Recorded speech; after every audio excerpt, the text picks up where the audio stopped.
Olá, pessoal, boa tarde. Sejam todos bem-vindos. É um prazer enorme estar aqui hoje com vocês para falar um pouquinho sobre agroecologia. Gostaria de falar que este evento foi desenvolvido em comemoração aos 60 anos de Brasília, sob o edital UNB nos 60 anos de Brasília, promovido pelo Decanato de Extensão. Aqui comigo está a professora Ana Maria Junqueira. Ela fez agronomia pela Universidade de Brasília, é PhD em produção vegetal pela Universidade de Wales, na Grã-Bretanha, é doutora em gestão de qualidade na produção agrícola pela Universidade de Queensland, na Austrália. Já foi coordenadora do curso de agronomia de 2011 a 2014. Atualmente é professora da graduação, da pós-graduação, criou o PET Agronomia, no qual é tutora, e coordena o programa de pós-graduação em agronegócios, desculpa, estou um pouco nervosa, Propaga, além de coordenar o Centro Vocacional Tecnológico em Agroecologia e Agricultura Orgânica da Universidade de Brasília, CVT-UNB.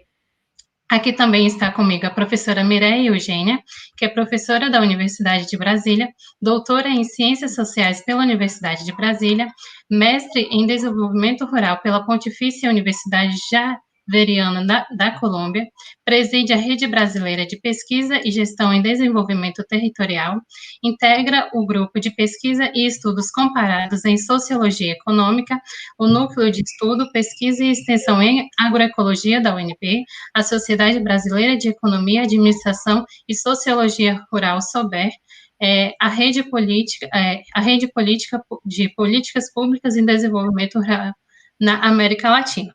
Agora passo a palavra para a professora Ana Maria. Boa tarde a todos, agradeço a presença, né, de todos.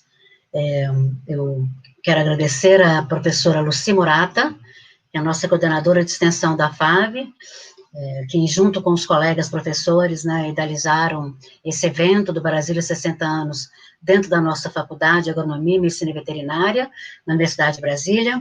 Agradeço também a própria Universidade de Brasília por nos proporcionar essa oportunidade, né, de realizar eventos de extensão num momento importante, um momento difícil, onde nós estamos, então, com a pandemia ainda, né, nos preocupando bastante, mas essa é uma forma, né, interessante de fazer também extensão, é uma forma que nos cabe nesse momento de estar em contato com vocês, de estar em contato com o público e de aproximar a universidade, né, da sociedade.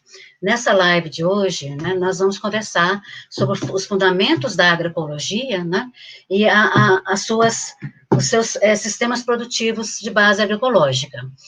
Então, para isso, a gente trouxe também para estar conosco, como nossa convidada especial, a professora Mireia Valência, né, que é uma apaixonada pela agroecologia e que trabalha muito na linha da questão do alimento de verdade. E ela vai, daqui a pouco, estar falando para a gente, conversando um pouco mais com a gente sobre a questão da agroecologia e da produção de alimentos de verdade, né? Para a gente falar de agroecologia, é importante a gente falar um pouquinho sobre o que é conhecido, né, como agricultura convencional, né? A agricultura convencional, na verdade, é um termo que se estabeleceu, né, se convencionou a partir de pacotes tecnológicos, por isso tem esse nome de agricultura convencional, né? E esse pacote tecnológico significa que essa produção, esse sistema produtivo, ele é o mesmo, seja no Brasil, na China, nos Estados Unidos, né? Então, em função desses pacotes tecnológicos, né, houve uma grande mudança, né, no cenário da agricultura, chamado de Revolução Verde, na década de 70, né, que trouxe, junto com seus insumos, junto com o maquinário, sementes, né, agrotóxicos e adubos altamente solúveis, né, um sistema de plantio, que se estabeleceu em grandes áreas, né, e com isso houve muita dificuldade, né, e muita luta, né, da agricultura familiar, no sentido de se restabelecer, né, e de produzir alimentos, e também de gerar renda na área rural para as pequenas propriedades. Então, a agroecologia, ela é conhecida também, né, como uma ciência como um movimento e prática. Isso significa que, como ciência, a agroecologia busca o entendimento do funcionamento do agroecossistema. E esse entendimento do agroecossistema envolve uma série de questões, né? Porque quando a gente conhece o agroecossistema, a gente consegue definir, né, e trabalhar questões relacionadas ao sistema produtivo. Então, a agroecologia é considerada, né, por alguns autores como a ciência, que busca esse entendimento do funcionamento de agroecossistemas, né, e que são mais complexos, porque eles não estão baseados em pacotes tecnológicos, né, e como das diferentes interações que existem entre esse sistema e os princípios de conservação da biodiversidade, dos sistemas agrícolas, com base na autorregulação e, consequentemente, na sustentabilidade. Então, esse é um dos princípios, um dos conceitos de agroecologia, que vem evoluindo ao longo do tempo, onde, além de falar sobre sustentabilidade, a agroecologia também fala sobre regeneração, né? Então, essa questão de termos um solo regenerado, um solo capaz de gerar vida, porque existe uma relação direta entre o solo, a produção, né, plantas, a produção animal e a saúde humana. Então, elas estão todas muito bem relacionadas, né, muito bem, diretamente relacionadas, na verdade, porque se você tem um solo sadio, tem uma planta sadia, vai ter um animal sadio e vai ter um ser humano sadio. Então, a agroecologia também apresenta outros conceitos, né, que envolvem a questão do conhecimento tradicional, né? Então, fazer a agroecologia não é apenas gerar conhecimento e ciência nas universidades, né? É muito importante também respeitar o conhecimento tradicional, né? E lembrar sempre que a agroecologia trabalha com a resiliência, né? A resiliência não apenas dos sistemas produtivos, não apenas do solo, não apenas da resiliência da biodiversidade, mas resiliência do ser humano, né? Que se desenvolve, que cresce naquele meio onde está praticando a agricultura. E, aliás, a agroecologia, inclusive, não trata do ser humano como uma coisa à parte do meio ambiente, né? Nós fazemos parte do meio ambiente e, portanto, devemos aprender a conviver com ele e desenvolver práticas de produção que sejam sustentáveis e regenerativas. Para desenvolver a agroecologia, é importante que a gente entenda que existem alguns princípios básicos, né, relacionados à agroecologia. A agroecologia tem a função, né, de gerar conhecimento para produzir um alimento saudável, com respeito ao meio ambiente, onde, então, entra os conceitos de conservação e regeneração, e, ao mesmo tempo, valorizar a produção local e o trabalho rural. Então, esses são aspectos da agroecologia que são importantes serem repassados aos sistemas produtivos que pretendem desenvolver uma agroecologia de base ecológica. Né? Então, dentro dos princípios, né, da agroecologia, existem alguns que são extremamente importantes e que permeiam diversos sistemas de produção considerados sistemas de produção de base agroecológica, como, por exemplo, a reciclagem de recursos naturais. Então, nós entendemos que os micro-organismos, né, do solo têm esse papel importante de reciclar recursos naturais do solo e transformar isso em nutrientes, né? E, ao mesmo tempo, isso é feito através da preservação desse solo, né? E a inserção de matéria orgânica, para que a gente possa ter, então, micro-organismos sadios e trabalhando a nosso favor. Outro aspecto importante dos princípios de agroecologia é a questão da compostagem, né? Então, dentro do sistema agroecológico, ou um sistema de produção que respeita os princípios da agroecologia, é muito importante que a gente tenha a compostagem. A compostagem é um processo de reciclagem, né? Onde resíduos vegetais, resíduos animais passam por um processo de transformação através de micro-organismos e acabam se transformando em adubos. E isso é muito importante dentro do processo de produção de base agroecológica. Existem também no sistema de produção de base agroecológica, rochas moídas, né? Nós trabalhamos também com a questão de cobertura vegetal, seja viva, seja morta, né? A questão da palhada, ou da adubação verde. A cobertura vegetal é extremamente importante para a proteção daquele solo e proteção da questão dos micro-organismos que fazem o trabalho para a gente, né, que gera exatamente os nutrientes que são necessários para as plantas. Diversificação, né, os sistemas de base ecológica são sistemas, por natureza, diversificados. Quanto mais diversidade nós temos acima do solo, maior diversidade nós temos sob o solo. E isso implica também que a questão do manejo de pragas, que nós chamamos, né, de insetos, bactérias, fungos e vírus, em sistemas biodiversos, é muito resolvida, ou seja, praticamente não existe problemas quando existem outras formas também de se tratar, né? Mas o que a gente percebe é que sistemas altamente biodiversos são sistemas que apresentam alta resiliência, né? Então, essa é uma palavra importante. Alta resiliência quando aparece algum patógeno, quando aparece algum inseto que possa, de repente, se transformar em um problema naquela lavoura. Existe também o uso de estercos animais e compostos, né, no sistema de base agroecológica, o uso de biofertilizantes. Nós temos também a questão da rotação de culturas, né? Então, para a gente aumentar a biodiversidade, nós precisamos consociar e rotacionar culturas, porque isso faz com que a gente reduza o impacto de pragas na lavoura e a gente, então, elimina qualquer necessidade de estar entrando com produtos para proteger aquela lavoura. E outro princípio importante envolve a questão do controle biológico, né, da possibilidade de estarmos usando, então, agentes naturais para controlar pragas na lavoura. Quando isso não é possível, tem as caudas, né, diversas caudas bordaleza, supocáustica, cauda viçosa, que podem ser utilizadas para manejar tanto patógenos quanto manejar insetos, que são problemas na lavoura.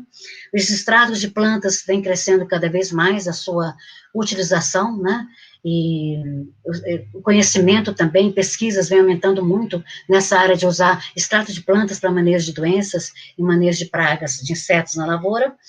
E isso tem muito a ver também com os princípios, né, do manejo integrado de pragas, que trazem métodos e táticas de controle que não o uso de agrotóxicos, como controle mecânico, controle físico, uso de armadilhas, uso de feromônios e tantos outros métodos que vêm sendo utilizados, né, na agricultura de base agroecológica.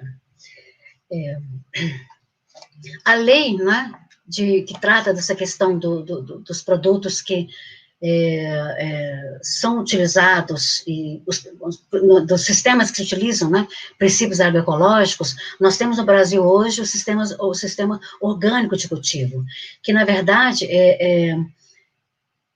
existem vários sistemas que usam princípios da agroecologia, como a agricultura natural, a agricultura biodinâmica, né, a agricultura biológica, a permacultura, mas todos esses sistemas produtivos estão sobre a lei dos orgânicos, né? Então, a lei da agricultura orgânica no Brasil, ela traz como devem funcionar esses sistemas produtivos de base agroecológica, né? Respeitando, então, vários aspectos. E os aspectos que devem ser respeitados, né, envolvem otimizar o uso de recursos naturais e socioeconômicos que existem naquela área, ou seja, respeitar a questão da biodiversidade que já está presente, né, conservar solo, respeitar os conhecimentos tradicionais daquelas comunidades que estão presentes também. Nós temos que pensar também na maximização dos benefícios sociais advindos de sistemas como esse, através do trabalho bem remunerado, através do acesso à educação e saúde das pessoas que estão envolvidas nessas áreas, eliminação total do emprego de agrotóxicos e de outros artifícios que são tóxicos, né, nas lavouras, né, que envolve OGMs, transgênicos. A utilização de radiações ionizantes também não é permitido, né, por lei.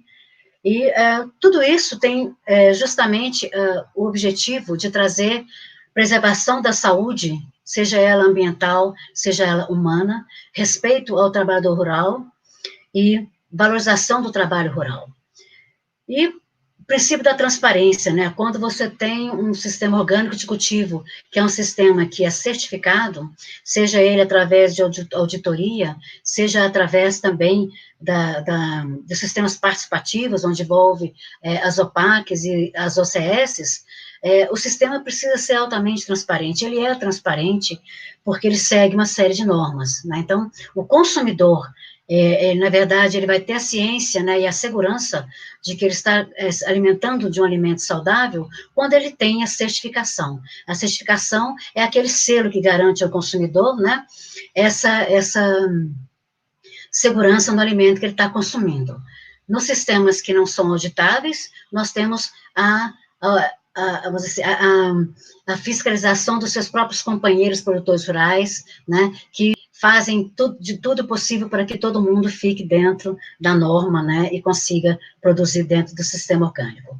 Então, a gente tem observado um aumento crescente de demanda por produtos que sejam naturais, produtos que sejam livres de contaminantes químicos, físicos e biológicos, né, que os sistemas orgânicos de produção podem proporcionar, né, e esse aumento está de 20% a 30%, né, isso já vem acontecendo aí ao longo dos anos, e é muito importante também nós frisarmos que não é apenas o sistema orgânico de cultivo que trabalha com a questão da produção de base agroecológica, né, nós temos sistemas agroflorestais que fortemente vem entrando também no mercado. Brasília, nós temos muito sistemas agroflorestais sendo produzidos, implantados, a própria agricultura sintrópica também traz conhecimentos extremamente importantes, onde os princípios da agroecologia também são aplicados. Então, nós temos não apenas, né, a agricultura orgânica, mas a agricultura, diversos outros modelos de agricultura que procuram aplicar esses princípios da agroecologia, né.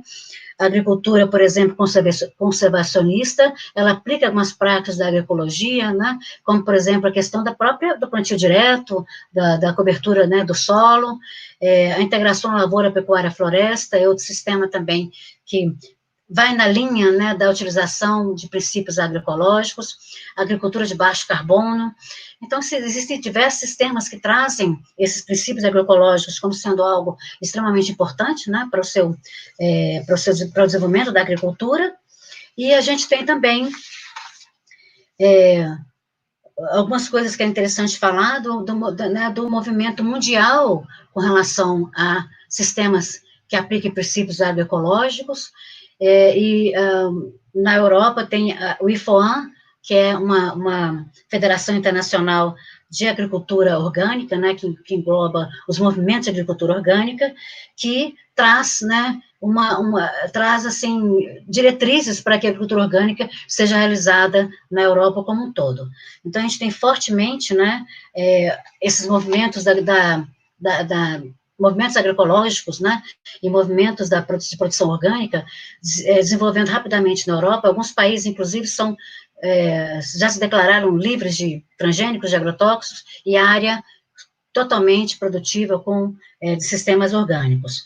Então, as razões para esse crescimento dos orgânicos e de sistemas produtivos de base agroecológica está relacionado principalmente com a preocupação com a saúde das pessoas, né, preocupação com o meio ambiente, né, de estarmos preservando o nosso solo, as nossas águas, né, questões religiosas também, existem uma forte relação em algumas áreas do mundo de questões espirituais e religiosas com movimentos agroecológicos, né, a própria igreja messiânica no Brasil trabalha muito com a produção orgânica, que trabalha com princípios agroecológicos, e com isso a gente percebe aqui em Brasília um crescimento grande, por exemplo, a Corem tem um papel importante em Brasília, é uma empresa que nasceu no Brasil, né, e ela está em São Paulo, está em Brasília, está em outros estados brasileiros, e tem esse forte impacto religioso no processo. A própria linha corrente biodinâmica também tem um aspecto espiritual, né, bastante forte relacionado à questão do sistema produtivo. Questões políticas, né, existem também grupos que entendem que o domínio que existe, o domínio econômico que existe por grandes grupos, né, não é algo saudável, e que, portanto, é importante que existam movimentos políticos e movimentos sociais, né, que atuem no sentido de trazer a agricultura mais próxima, né, à questão da agroecologia. E existem também marketings, né, acontecendo fortemente nos supermercados, né, que fazem com que a gente tenha, então, essa questão dos produtos orgânicos sendo mais conhecidos, né, e nas diversas classes sociais. A gente tem questões difíceis, né, a serem resolvidas, que é a questão do próprio acesso a esse alimento orgânico, que a gente acredita que com o aumento da produção, esse preço tende a ser reduzido, e que a gente tem, então, a possibilidade de termos mais pessoas com acesso a esse tipo de alimento, né? Então, o termo agroecologia vem também da junção da palavra agronomia e ecologia. Então, a gente percebe que ele basicamente está falando na promoção socioeconômica de pequenos agricultores. Por quê? Essa é uma corrente dos Estados Unidos, que é levantada pelo Miguel Thierry, de que a agroecologia deve promover os pequenos agricultores que ficaram alijados, né, desse processo de produção agrícola nos últimos anos. E quando a gente fala que a agroecologia é a junção da agronomia com a ecologia, é porque nós precisamos pensar em sistemas produtivos que apliquem realmente os princípios ecológicos. Mas quando nós fazemos agroecologia, nós não dependemos apenas da agronomia.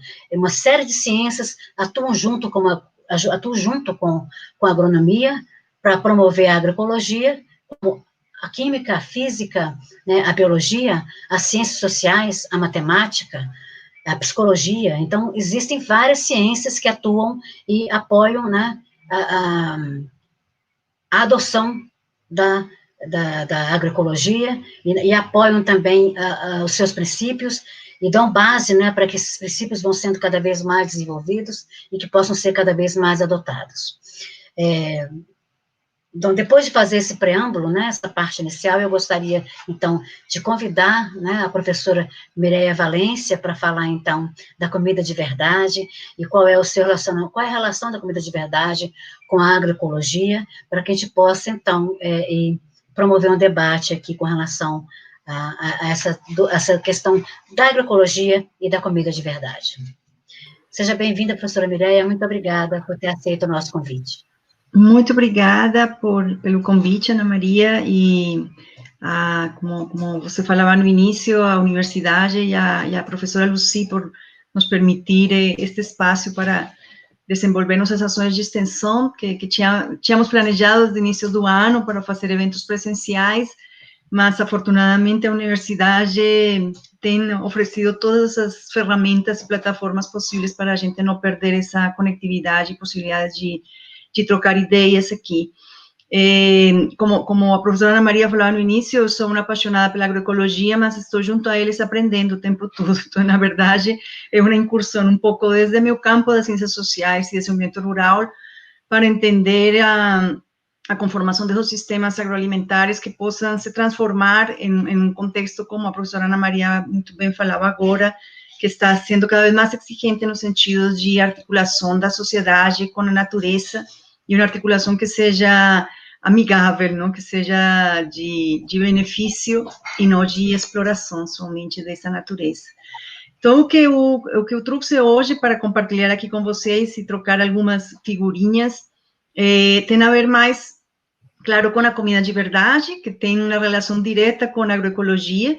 De fato, a comida de verdade se define nesse sentido de ser uma comida agroecológica, mas também um pouco pensei que poderíamos começar falando como dos desafios que temos nesse momento e que eles foram aprofundados pela pandemia, temas tão críticos como a insegurança alimentar no Brasil, na América Latina e no mundo, sabemos que vão se aprofundar, e temas recorrentes que tem a agricultura familiar, por exemplo, também voltam muito mais, com muitos mais desafios para a gente entender e procurar saídas no momento da pandemia, não somente na pós-pandemia, que não sabemos quando vai acontecer, sino agora. E eu acho que, também como a Ana Maria falava, a agricultura familiar, com sua produção agroecológica, está mostrando sua capacidade de resistir a essa crise sistêmica da pandemia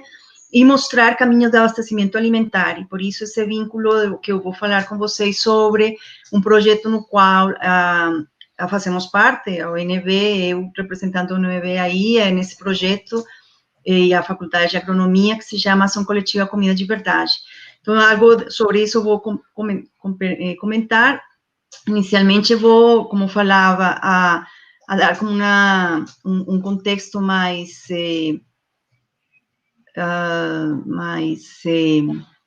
geral, um pouco, dos desafios que temos, e depois vou ir entrando essas práticas que estamos desenvolvendo sobre essas ações de projetos como ação coletiva, mas o próprio núcleo de agroecologia da UNB também, que é importante.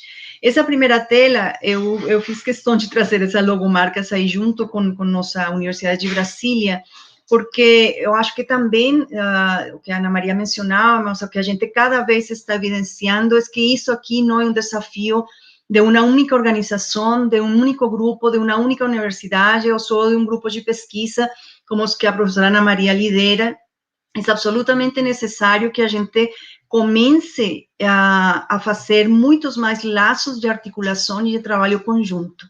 Se nós estamos aqui hoje, é porque os que estamos aqui, tanto a professora Ana Maria como eu, e os que estão nos assistindo, é porque estamos convencidos de que é necessário um processo de transformação e transformação desses sistemas agroalimentares sustentáveis.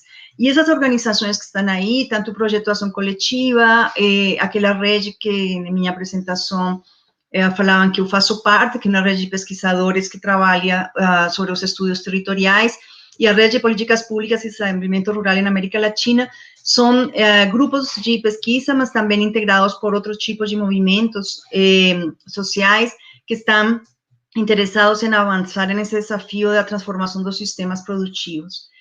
A relevância de a gente tocar esse tema aqui, além, como eu vou repetir muitas coisas do que a professora Ana Maria falou, mas porque estão absolutamente em linha e conectadas e coerentes com os desafios que estão se nos apresentando.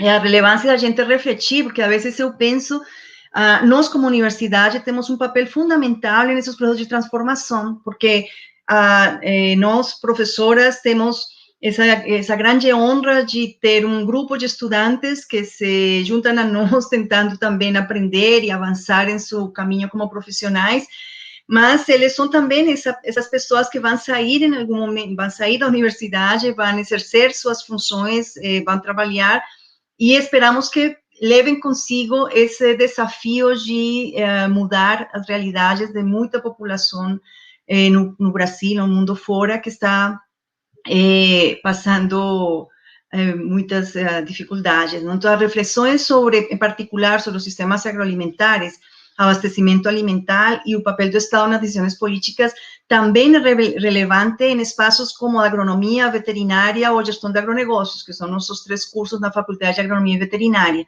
Em nossos cursos, não somente se discute sobre o técnico, sobre o campo da produção, nós também discutimos sobre os sistemas sociais, também trabalhamos desde as ciências sociais aplicadas, também trabalhamos em pesquisas que possam influenciar o desenho e implementação de políticas públicas para a mudança. Também a relevância de discutir hoje isso aqui tem a ver com o campo de estudo que os sistemas agroalimentares, que está explicado não somente pela produção do alimento, não é aí o que geralmente nós falamos aí na Faculdade de Agronomia, antes da porteira ou depois da porteira. Na verdade, em que a gente está, quando nós estamos falando de sistemas agroalimentares sustentáveis, nós estamos falando de um nexo entre saúde, nutrição, sustentabilidade e justiça social. Então, não é pouco desafio. Não é que vamos deixar o assunto de saúde somente às colegas que fazem parte das outras faculdades de nutrição, ou a sustentabilidade só aos colegas do CDS, ou a justiça social somente aos colegas da sociologia, psicologia, antropologia, enfim. A gente tem que pensar em que isso aqui deve ter um olhar interdisciplinar e, como falava no início, de muita articulação e trabalho conjunto e em rede. E como sociedade, não podemos continuar nós, universidade, nós, professores, pesquisadores, estudantes, enfim, não podemos continuar ignorando números dramáticos de pessoas que não têm acesso permanente e regular a alimentos adequados e de qualidade. É uma responsabilidade nossa, ou seja, pensar e ver soluções desde a academia para ajudar a resolver esse problema que é crítico em nosso país. Os desafios que temos estão relacionados com isso, ou seja, nesse momento, os sistemas agroalimentares têm que ser capazes, esse processo de transformação, é pensando em que eles sejam capazes de alimentar 690 milhões de pessoas em insegurança alimentar no mundo, ou aqueles 3.000 milhões de pessoas que não podem pagar todos os dias um regime, uma dieta saudável. Os sistemas agroalimentares sustentáveis que asseguren melhores condições de inclusão produtiva e econômica, ou seja, tem sistemas agroalimentares ou tem sistemas de produção de alimentos que são cadeias globais que concentram a riqueza e excluem a muitos. Então, sistemas que possam incluir e inclusão tanto social como produtiva na participação desses sistemas. E em América Latina e o Caribe, que é um dado crítico, alarmante, é que ainda a metade da população rural está em condições de pobreza. E, por fim, outro grande desafio é pensar toda essa transformação dos sistemas agroalimentares sustentáveis frente aos dados concretos e evidentes de problemas climáticos no planeta. E essa sustentabilidade ambiental e climática também faz parte dos trabalhos que temos que já estamos desenvolvendo, de fato, nós que estamos começando agora a fazer isso, se vem fazendo isso já faz muito tempo, a professora Ana Maria, na introdução, fala todas as evidências que há de organizações, de projetos, de ações que estão avançando no Brasil significativamente, mas ainda devemos continuar trabalhando nisso e avançando sem nos deter.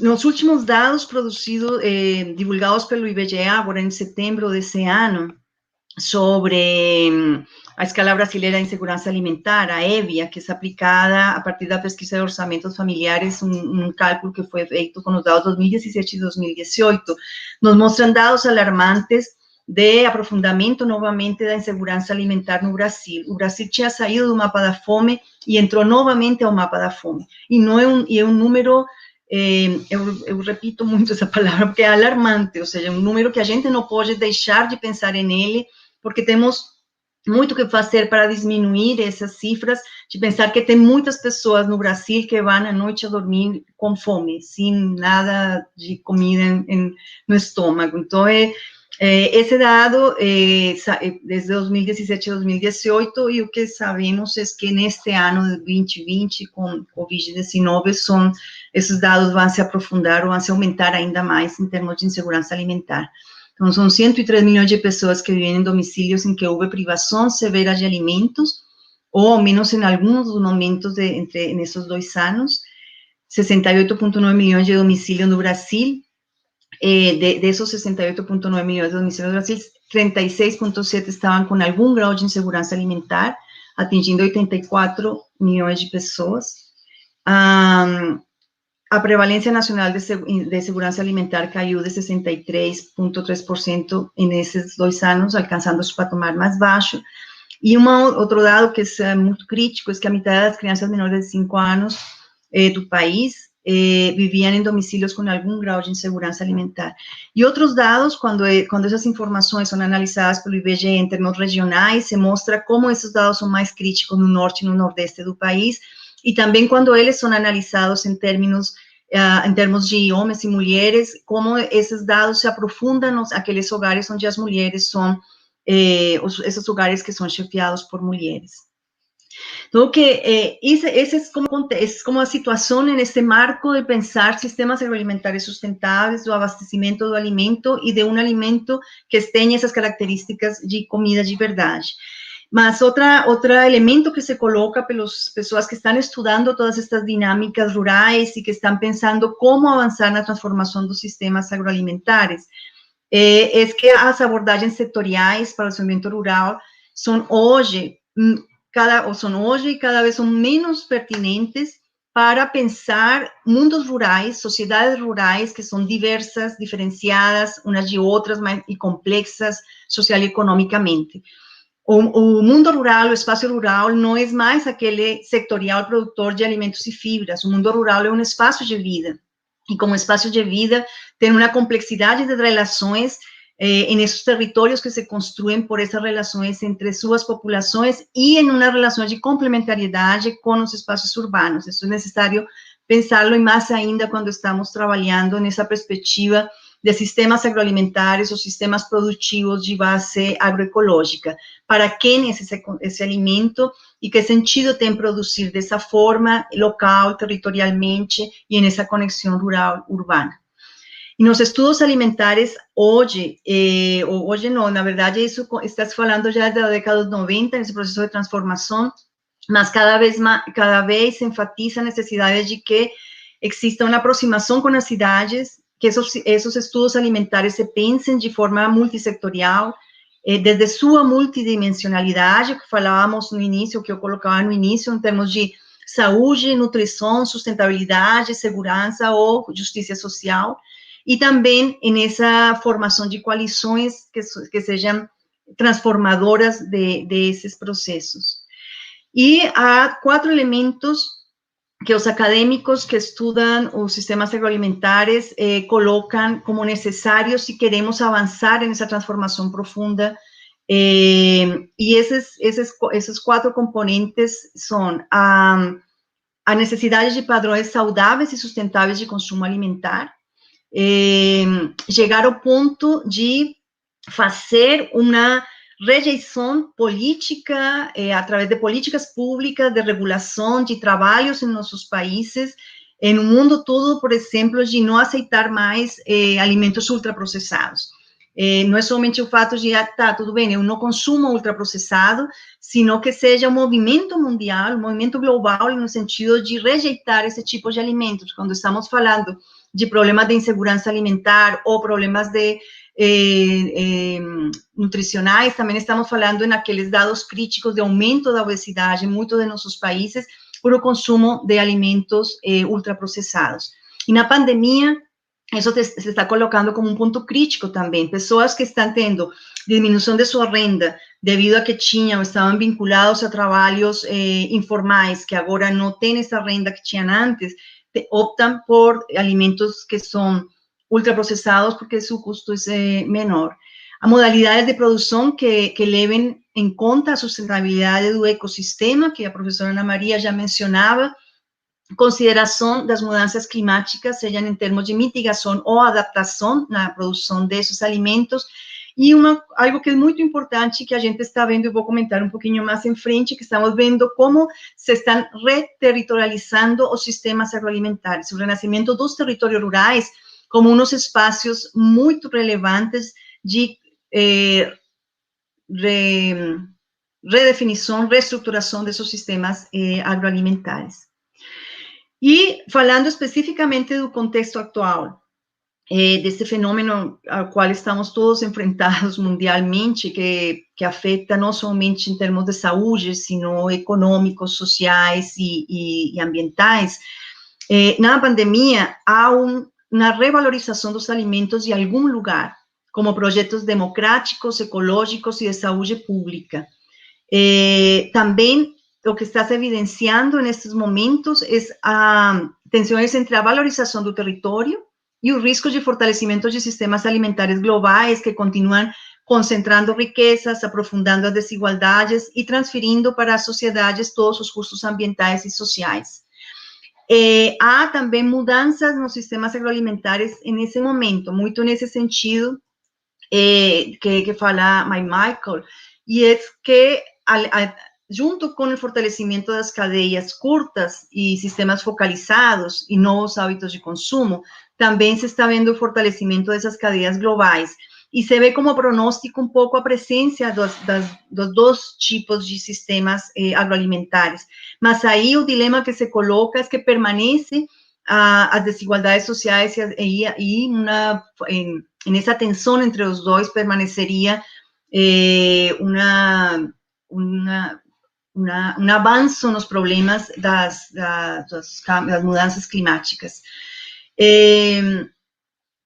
Frente a isso, esse especialista, o Patrick Caron, ele fala para a gente que, na verdade, não deveríamos estar pensando que não é salutável assim, trabalhar sobre essa dicotomia ou ver essas dois pronósticos no sentido de os sistemas localizados, cadeias curtas,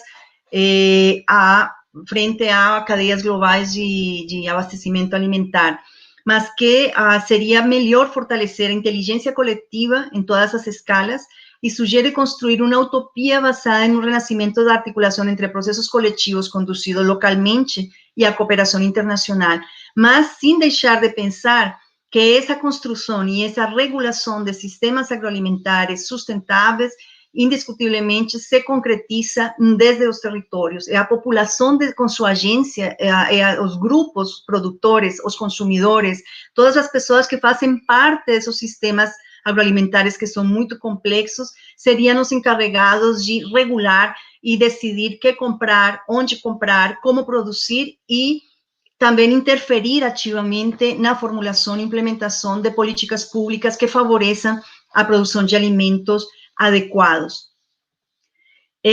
Frente a isso, esse panorama geral que eu estou apresentando aqui, há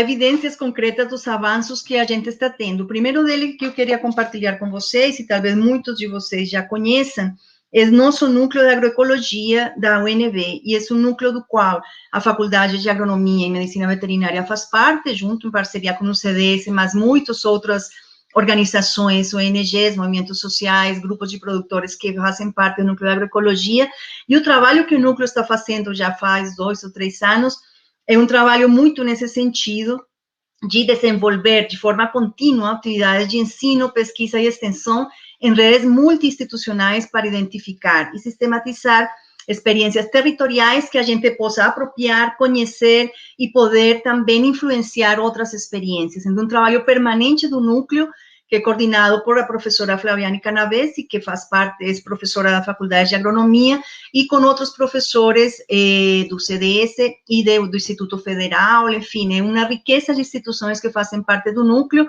nessa ideia de viabilizar experiências agroecológicas, viabilizar experiências de sistemas produtivos sustentáveis. Essa viabilização, esse trazer à superfície um monte de trabalhos de agricultura familiar que estão dando certo, que estão vinculados ao mercado, que geram renda, que também têm umas estratégias de solidariedade e cooperação muito relevantes, trazer à superfície, viabilizar, isso influencia políticas públicas e ajuda nesse caminho, que não é um caminho fácil e também não é um caminho curto, mas é um caminho de longo alento, assim, de longo percurso, mas que a gente não pode desistir e que tem que continuar nesse trabalho. E a UNEA, o Núcleo de Agroecologia da UNB, abre possibilidades para uma atuação em rede entre universidade, pesquisa e extensão, possibilita o fortalecimento de ações integradas em torno ao ensino, pesquisa e extensão, e fortalece a agricultura familiar. Esse é um dos principais objetivos do núcleo. Aí estão um monte de organizações que fazem parte do núcleo, ONGs, Instituto de Pesquisa, Embrapa Cerrados, o Instituto Federal de Brasília, a Universidade Federal do Vale de Jequitinhonha, tem o Centro Vocacional Tecnológico, que a professora Ana Maria coordena, enfim, a rede PPAL, da qual eu faço parte, que é de políticas públicas. Tem um grupo importantíssimo que está preocupado por esses trabalhos de extensão e pesquisa em agroecologia. Se trabalha em 5 territórios e os temas principais de discussão, tanto de pesquisa como de extensão, são políticas públicas, mercados, irrigação, sistemas sustentáveis de produção. E neste tempo, o núcleo já executou vários projetos, continua executando com resultados muito interessantes e com vinculação importante de estudantes da faculdade, do CDS, da FAB, do CDS e de outras faculdades da universidade, o centro da universidade, a esses processos. E tem experiências belíssimas, assim, de transformação de estudantes que, daí da agronomia, que chegam e falam para a gente, olha, eu entrei aqui porque precisava uma bolsa, ou porque talvez me chamou um pouco a atenção, mas depois vão se apropriando e terminam fazendo mestrado, doutorado nesses temas, ou entrando muito nessa atividade. Então, acho que é um caminho interessante de mudança de percepção sobre os sistemas produtivos e sobre a necessidade de que esses sistemas sejam cada vez mais sustentáveis. E outro projeto que eu queria compartilhar com vocês, que a professora Ana Maria fez referência no início, é esse projeto de ação coletiva Comida de Verdade, que ele surge como uma iniciativa de 13 organizações que nos juntamos com a pergunta de o que está acontecendo com as experiências de agricultura familiar ou de comunidades dos espaços rurais nesse momento da pandemia em relação ao abastecimento alimentar. Estávamos vendo, muitos dos que fazemos parte desse projeto, estávamos acompanhando diversas experiências sobre doações, abastecimento alimentar em termos de mercado, vinculação a políticas públicas como mercados institucionais, mas estávamos nos perguntando como estão conseguindo essas experiências em um marco da pandemia, com a quarentena, com todas as restrições de deslocamento, o que está acontecendo aí? Então, a gente decidiu se juntar e esse foi um pouco nosso elemento de coesão, ou seja, essas organizações que fazemos parte desse projeto, temos convicção de isso que a 5ª Conferência Nacional de Segurança Alimentar e Nutricional, que foi realizada em 2015 pelo CONSEA, lamentavelmente extinto, mas um grande conselho, uma grande instituição que ajudou no Brasil a avançar significativamente em todos os temas de segurança alimentar e nutricional. E o CONSEA, nessa conferência de 2015, ela trabalha essa definição que traz um monte de princípios e elementos do que significa comida de verdade. Então, isso é salvaguarda a vida, a comida de verdade é saudável, a comida de verdade garante os direitos humanos, a comida de verdade respeita o direito das mulheres, a diversidade dos povos indígenas, por isso que a gente fala que a comida o ato de se alimentar é um ato político. A comida de verdade começa no aleitamento materno, ela garante a soberania alimentar, protege o patrimônio cultural e genético, reconhece a memória estética, é caracterizada por alimentos in natura e minimamente processados, em detrimento de produtos ultraprocessados. Ela precisa ser física e financeiramente aproximando a produção do consumo. Isso é um elemento fundamental que eu falava em minha contextualização inicial. A gente tem que pensar que a produção de alimentos e o alimento adequado, o alimento saudável, é um alimento do qual todos temos que ter direito. O alimento agroecológico, pelo fato de ter um sistema de produção específico, mas ele ser de uma qualidade melhor, não tem por que ser um alimento que as pessoas com um nível de renda menor não possam aceder. Todo mundo tem que ter direito a um alimento de qualidade. Comer é um ato político. Comida de verdade é aquela que reconhece o protagonismo da mulher, respeita os princípios da integralidade, universalidade e equidade. Ou seja, é um manifesto, na verdade, não temos uma definição assim de dicionário, por falar uma coisa, é um manifesto sobre o que a gente está pensando quando estamos pensando em produzir essa comida que, de fato, respeite o outro, os direitos do outro, e vou voltar de novo àquela primeira frase que eu falei no início, em relação à saúde, nutrição, sustentabilidade e justiça social. Essas são as organizações que fazem parte dessa ação coletiva Comida de Verdade. Entendemos que os sistemas agroalimentares conectam questões complexas, multidimensionais, essenciais à vida humana, e eles concentram seus esforços de articulação na garantia do direito humano à alimentação adequada e alimentação adequada e à segurança alimentar e nutricional, resultantes de práticas alimentares saudáveis, adequadas e sustentáveis. Aqui, por exemplo, a Articulação Nacional de Agroecologia e a AVA, que eu acho que a UNEA o Núcleo de Agroecologia da UNB faz parte dessas duas organizações.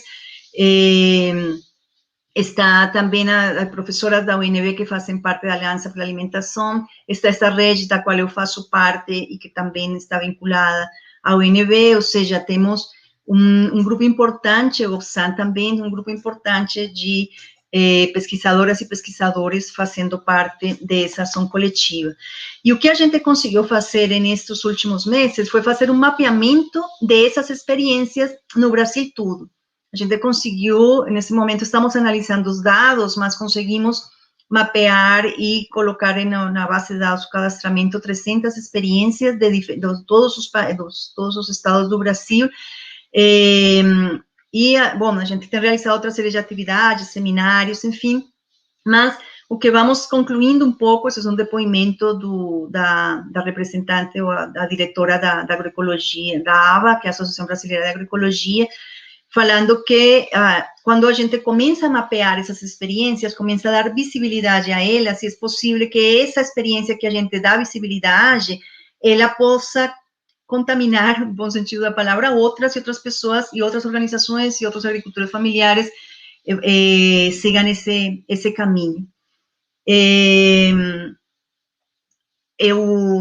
Também a pessoa que dirige nesse momento, a Articulação Nacional de Agroecologia, falava da importância do projeto de ação coletiva, da qual eles fazem parte, porque estamos evidenciando onde estão essas experiências de abastecimento alimentar com comida de verdade, como essas experiências têm contribuído para fortalecer a rede de produção, de consumo, trocas e abastecimento. Esses princípios de solidariedade, cooperação, confiança, fazem parte de todo esse processo. É absolutamente necessário se a gente quer ter, de fato, um processo de sistemas que contribuam com a justiça social, com a equidade da distribuição do alimento. De fato, o que a gente consegue evidenciar é que começa, como você falava lá, eu falava no início, começa-se a trabalhar muito mais, e as pessoas, talvez mesmo pelo confinamento, a valorizar alimentos de algum lugar. Esse alimento que tem uma origem, esse alimento que a gente sabe onde foi produzido, como foi produzido. É muito diferente daquele alimento de lugar nenhum. Então, essa é um resgate que se está fazendo nessa proposta de sistemas que sejam territorializados. É saber onde se produz, como se produz, e principalmente, ou além disso, tudo que tem atrás, que é a diversidade. Estudos recentes sobre variedades que no planeta existem para poder ser consumidas. Há um levantamento de mais ou menos 7.000 variedades que não se conheciam no último ano, foram identificadas, catalogadas por colegas biólogos, enfim, mas dessas 7.000, cerca de umas 400 podem ser plantadas, domesticadas. E nós nossa dieta alimentar, na atualidade, no mundo, se baseia em 15 produtos, em uma espécie de mescla desses 15 produtos, mas não supera 15 produtos, podendo ter uma diversidade enorme. Eu vejo agora com as redes, por exemplo, este mês, que o que a gente está consumindo da agroecologia e das redes que nos facilitam, neste momento de quarentena, os alimentos. Os alimentos que hoje no Cerrado estão se produzindo, a fruta que se está produzindo agora, aquele maracujá, pérgola pequenininho, que é uma delícia, ou a cagaita, ou a jabuticaba já está acabando, mas isso é o que a gente está consumindo, não necessariamente aqueles outros alimentos que tem que fazer um percurso muito longo para chegar à minha casa. E isso também vai em contra da sustentabilidade, porque esse transporte, também isso sem saber de onde vem esse alimento, como foi produzido, então começar a nos acostumar a aproveitar essa diversidade, e nós que estamos aqui nesse maravilhoso Cerrado, deveríamos aproveitar mais essa riqueza de alimentos que o Cerrado nos oferece. Então, há 3 elementos, já estou terminando aqui, 3 elementos que orientam as ações desse projeto. A relevância da abordagem territorial para análise dos sistemas agroalimentares, eu estou falando de sistemas agroalimentares territorializados, que isso implica o quê? Implica a identidade e a origem e a identidade desse alimento, a história sociocultural que esse alimento tem, e em seu território, e pelos seus habitantes, pelo povo, a biodiversidade local, como eu já falei, e também a adequação socioeconômica e socioecológica, no sentido de essa relação dos produtores com os consumidores, mas também ecológica, que é a relação do homem com a natureza.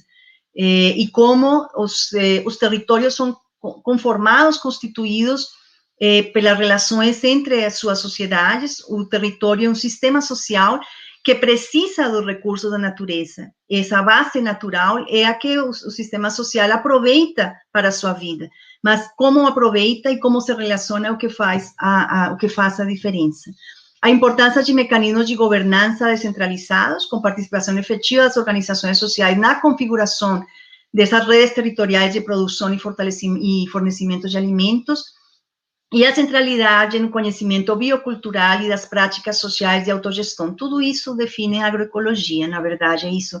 É o local, o território, a sustentabilidade, a descentralização, a agência dos atores, a liberdade desses atores locais de decidir o que comer, como produzir, e esse conhecimento e aproveitamento da diversidade local.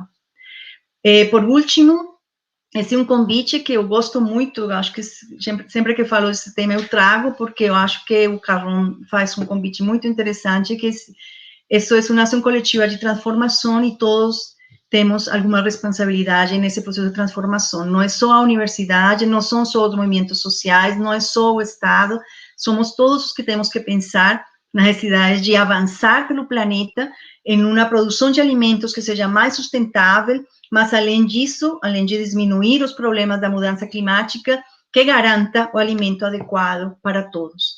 E tem um escritor colombiano que fala isso que está aí, eu não vou ler agora, mas eu acho que o que eu gosto assim, dessa frase deles, que nós somos os que estávamos esperando. Então, não é outra pessoa que vai vir a resolver esses problemas, somos todos nós os que temos que trabalhar nesse sentido, e mais ainda em nossa faculdade, que tem esse desafio enorme de formar excelentes profissionais no campo das ciências agrárias e das ciências sociais aplicadas para o desenvolvimento rural.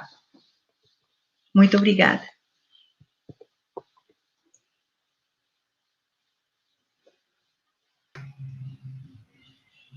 Professora Mireia, muito obrigada pela sua palestra, né? Foi muito rica, né? Trouxe uma visão que dificilmente os alunos têm a possibilidade de estar observando, né? Dentro do curso, né? São poucas oportunidades de discutir tais questões, né? Então, acho fundamental o que você trouxe, porque você começou falando, olha, o mundo rural é um espaço de vida, né? Não é apenas onde se produz o alimento, ele é um espaço de vida. Então, por trás do alimento que chega à nossa mesa, existem pessoas, existem famílias, né, que dependem dessa produção e que, ao mesmo tempo, dependem para a sobrevivência e, ao mesmo tempo, dependem para geração de renda, né, para a melhoria da sua qualidade de vida. Então, você trouxe muitas questões importantes, e uma questão que chocou bastante é a questão da fome, né? As pessoas virem à noite, né, para dormir com fome, provavelmente não dormem, né? Eu acho que essa é uma das principais coisas que a gente também tem que pensar, né? E isso é inadmissível num país que tem a dimensão do Brasil, a riqueza que o país possui, né? A sua capacidade de trabalho. E por que tanta desigualdade, né, Mireia? Por que tanta desigualdade? Por que as nossas escolhas é que acabam levando a isso, né? Por isso que você fala que consumir alimento é um ato político, né? Porque conforme o que eu escolho, eu estou excluindo ou estou incluindo. Conforme o que eu escolho, eu estou aumentando ou diminuindo a desigualdade, né? Então, assim, é muito interessante verificar coisas tão fortes sendo trazidas, isso é muito importante que a gente tenha a oportunidade de estar discutindo, né? Você fala também sobre a questão dos territórios rurais, do renascimento dos territórios rurais. Eu queria que você falasse um pouquinho mais sobre isso, justamente porque provavelmente nós estamos o nosso público maior vai ser de estudantes de agronomia, e essa questão do território, eu acho que é um conceito que não está bem alicerçado, né, na mente das pessoas. O que seria esse renascimento dos territórios rurais? Se você puder dar alguns exemplos. Tá ótimo. Bom, temos o seguinte, nas políticas públicas e principalmente a forma de se aproximar aos espaços rurais para eles serem desenvolvidos, a gente tem um pouco uma história desses modelos de desenvolvimento nos últimos 40 anos, e sempre tinha uma perspectiva muito setorial. Então, era isso, era agricultura, era produção de alimentos, ou na época de uma produção de alimentos, como a professora Ana Maria falava no início de sua fala, da abertura de nosso encontro aqui, esse tipo de tendências de como produzir e que tipo, não esses sistemas agroalimentares de base agroecológica, ou isso que eu falei hoje, sino era produção em grande escala, com altíssimos usos de agroquímicos, e a preocupação era essa produção desse tipo de alimentos e as monoculturas. E outras políticas de desenvolvimento vinculadas ao desenvolvimento rural. E o desenvolvimento rural, visto geralmente como visto como com uma diferenciação de algumas políticas mais compensatórias para grupos mais pobres e políticas de modernização da agricultura para grupos mais de avançada. Todas as políticas de desenvolvimento rural nos últimos 30 anos, o que nos mostrou é que não houve uma mudança e que, como eu falava agora, o dado crítico de que 50% da população rural ainda esteja na linha de pobreza em Latinoamérica, é um dado crítico que nos mostra que alguma coisa não está dando certo. Então, nós levamos, desde a pós-guerra, um monte de estratégias de mudança dos espaços rurais, vendo como tirar essa população pobre dessa situação, e não conseguimos. E isso se junta a uma série de estudos nos anos 90, e o Brasil foi pioneiro nesses estudos, de mostrar, peraí, mas é que você está encarando o rural somente como um espaço de produção de alimentos, e isso já não é mais assim. O rural e a agricultura é multidimensional e é multifuncional. Então, ela tem várias dimensões. A gente não pode continuar pensando que o rural é somente produzir o milho, a soja, o arroz, ou esses 15 produtos que a gente combina de alguma maneira e não aproveita toda a diversidade. E no rural, no Brasil, 90% dos agricultores, dos estabelecimentos de agricultura familiar, são dos estabelecimentos agropecuários, são de agricultura familiar. O que eles fazem? Como é que eles que produzem?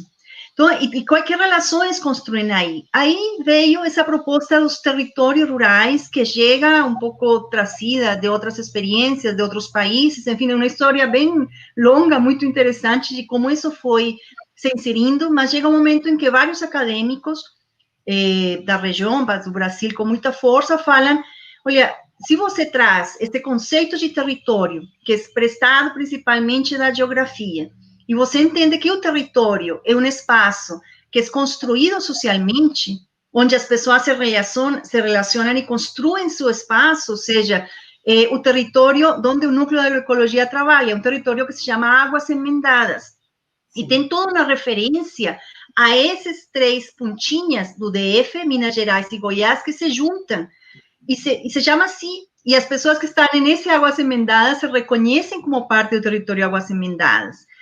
Não tem discussão, Mambaí faz parte, Paracatu faz parte, e estão em estados diferentes, mas estão dentro de Águas Emendadas, que junta esse território, uma identidade de construção e de ocupação desse território. E a relação de Águas Emendadas com Brasília DF, com uma população super urbanizada, é muito interessante. Como se constrói isso? Eu faço parte do território de Águas Emendadas, porque eu consumo os alimentos agroecológicos que são produzidos no entorno. Mas essa construção social é que me ajuda a entender o rural além do produtivo agrícola. Então, quando a gente fala uma reterritorialização dos sistemas produtivos ou agroalimentares, estamos falando de voltar ao local, de que a pandemia nos fez esse plano de contingência que nos levou a ficar em casa, mas espera aí, como saio para comprar, para consumir? Bom, aproveita o consumo ou a produção dos produtos locais que estão no entorno.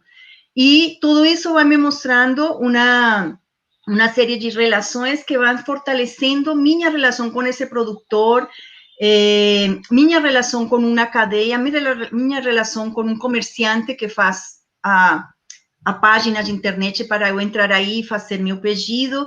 Então, tem um monte de construções nesse fluxo que vão além de somente plantar e colher e colocar na prateleira do supermercado. Então, o território indiscutivelmente, é uma construção social, é um grupo de pessoas que se relacionam para alguma coisa, que tem uma identidade e que, graças a essa identidade, é possível, talvez, fazer processos, projetos, transformações. Essa é uma ideia bem mais geral do que a gente está propondo. Deixa de ver o rural como um espaço tão restrito e setorial e começa a enxergar o rural, como você chamava a atenção, como um espaço de vida, onde a relação com o urbano é fundamental. No Brasil, a gente tem um dado do IBGE, porque essa é outra história também bem longa, que supostamente o rural brasileiro é 17% da população total. Não é assim.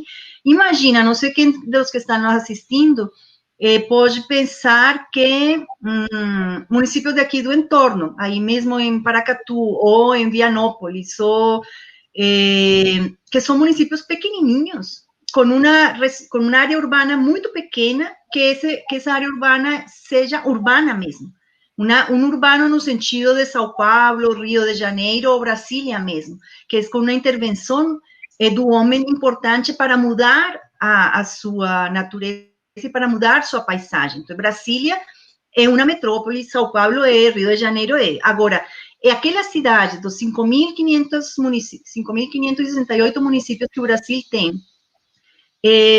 quase 70% a população está abaixo de 20.000 habitantes. A densidade populacional é muito baixa, a relação com o espaço rural é muito forte.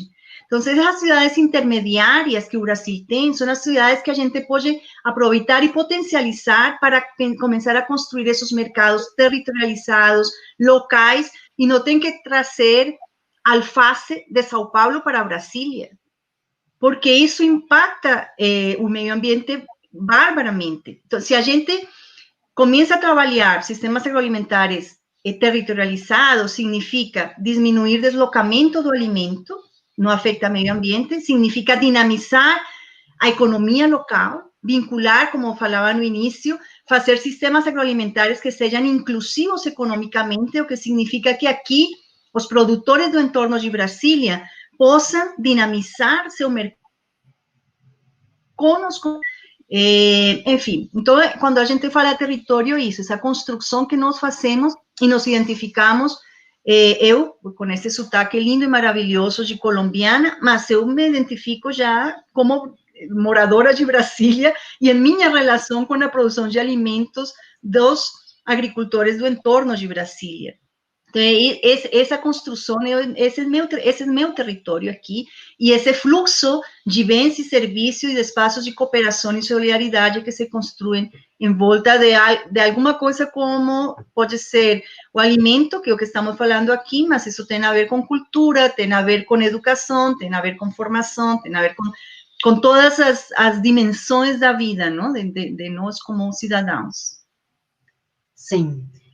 Existem autores como Schneider, Ferrari, Wilson, né, que trabalham muito a questão da construção social de mercados, né, e eles falam exatamente de como é importante as ações coletivas, né, para que esses produtores que se sentem alijados desse processo, né, desse processo histórico que a gente vem passando, possam juntos, né, identificar o seu potencial, como a gente já tem no Brasil, inclusive, formalizados já na questão das indicações geográficas mesmo, né, da questão do queijo, da canastra, do vinho, do mel, né, da mandioca, farinha de mandioca lá no Acre, ou seja, tantas coisas vêm acontecendo e a gente percebe o seguinte, que as pessoas mesmo sob uma pressão grande, ou seja, se sentindo alijados de um processo, eles têm condições de sobreviverem, né? Ou seja, a resiliência social nesse processo é extremamente importante e ela acontece através de ações coletivas,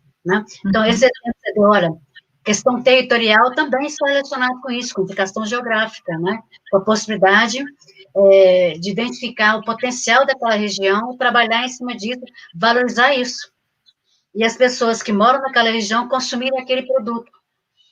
Então, valoriza o que foi produzido ali, ao invés de estar comprando, né, um material que veio de outro país, inclusive. Né? Então, é muito importante pensar nisso, né, dessa forma também. Uma coisa que foi colocada, né, eu vou responder uma pergunta aqui primeiro, depois a gente passa para mais discussão.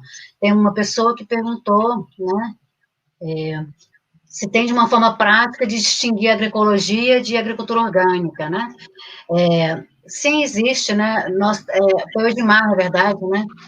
O Edmar fez essa pergunta, e isso está relacionado à questão do que a gente vai observando mesmo na literatura, ou seja, a agroecologia está mais conceituada como uma ciência, né, que apresenta os princípios que devem ser utilizados em sistemas de base agroecológica, e a agricultura orgânica é um sistema de cultivo que procura utilizar os princípios da agroecologia, né, os princípios que a agroecologia estabelece. Então, a agroecologia seria uma ciência, né, e a gente também está vendo que ela é mais do que ciência, ela também é movimento, ela também é prática, mas que ela possui os princípios que o sistema produtivo, então, vai utilizar.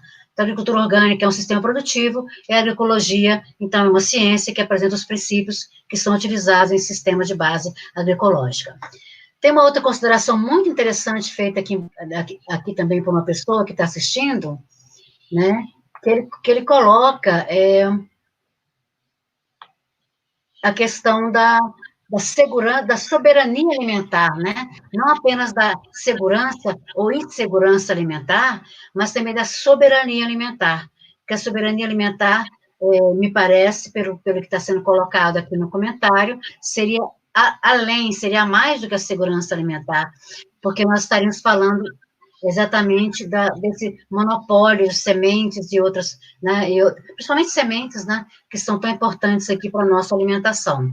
Então, você gostaria de falar um pouquinho sobre a soberania alimentar? Que claro, ese espacio o que defendería en cada uno de nuestros territorios o de nuestros países de tener esa autonomía de qué producir, cómo producir, o sea, a soberanía alimentar está relacionada con eso, ¿no? No, aquelas crises que estamos vendo, por exemplo, que vimos o mês passado, que ainda estamos vivendo em relação ao valor elevado de alguns produtos básicos para a nossa alimentação no Brasil, como o arroz, por exemplo, tem a ver com isso, não? Falta de estoques, falta de garantia do Estado desses alimentos, mas também da proteção, como você fala, também de sementes, a possibilidade de ter nossas próprias sementes, que não sejam aquelas unicamente comercializadas por grandes casas comerciais, que são transgênicas, enfim, todo isso está relacionado com essa dimensão política e decisão política de garantir o alimento da população que está no território, nesse caso, território brasileiro ou outro território. Isso é absolutamente necessário, diferente à segurança alimentar e nutricional, que é a garantia do indivíduo de seu alimento de qualidade, o alimento adequado. Acesso físico e econômico ao alimento, né? Segurança alimentar, enquanto a soberania é relacionada até à produção do próprio alimento, né? Essa é interessante. Tem uma pessoa perguntando também, Taquivetes, né, da 42, perguntando se a produção de punk se enquadra em produção de base agroecológica e como podemos fortalecer essa prática dentro da cidade. Bom, as plantas alimentícias não convencionais, né, é justamente um grupo de plantas que muitas são aqui do Brasil, muitas foram introduzidas, mas são plantas que não têm uma cadeia estabelecida, né, e não estão aí no hábito comum, né, da população brasileira de consumo. Mas o que acontece com as punks, né, as plantas alimentícias não convencionais ou as plantas tradicionais? Por quê? Porque elas têm uma vinculação muito forte com as comunidades tradicionais, que são justamente essas comunidades que fazem a preservação, o consumo e a divulgação dessas punks. Elas são produzidas em sistemas de base agroecológica? Bom, depende, né? Normalmente, nas comunidades tradicionais, elas seriam, né? A gente imagina que sim, que elas são consumidas em sistema de base agroecológica. Inclusive, é importante que isso aconteça, porque muitas delas são, na verdade, também remédio. Então, muitas plantas alimentícias convencionais são plantas medicinais, que são também remédio, então é importante que elas sejam produzidas sob sistemas de base agroecológica, né? E fazer isso dentro da cidade, se fala muito na questão da agricultura urbana e periurbana, né? Em alguns países da América Latina, a agricultura urbana e periurbana é muito já desenvolvida, né? Alguns países europeus também. Então, a gente tem condições de estar desenvolvendo mais agricultura urbana e periurbana no Brasil. Eu acredito que isso parte muito da questão de um papel importante que tem o consumidor nesse processo, que tem também o próprio Estado, né? E essas plantas poderiam ser produzidas, por exemplo, dentro de um jardim dentro da cidade, né, com sistema de produção de base agroecológica. Isso é o que a gente espera que seja produzido alimentos dentro das cidades, nas quadras, né, em jardins, em áreas que estão desocupadas. Isso é uma coisa que poderia, com certeza, nós estamos estimulando mais aqui, por exemplo, na cidade de Brasília. A gente sabe que tem alguns exemplos em Brasília, mas são poucos exemplos ainda, né. Eu não sei se a professora Mireia gostaria de comentar, se tem algum conhecimento da agricultura urbana em Brasília? Urbana e Não, periurbana? na verdade, não tenho muita informação sobre isso. Eu acho que Brasília, na verdade, é referência, que é o que vamos falar aqui também nesse espaço dos 60 anos da universidade, em 24 de novembro, sobre as comunidades que sustentam a agricultura. Eu acho que é um fenômeno fantástico em Brasília, porque do total das comunidades, o que a gente consegue ver em números, Brasília é muito representativo. E é na periferia também, não? Então, é um ponto relevante, porque é outro espaço, como a professora Ana Maria falava, de outro tipo de mercado, outro tipo de relação, outro tipo de troca, de acordos,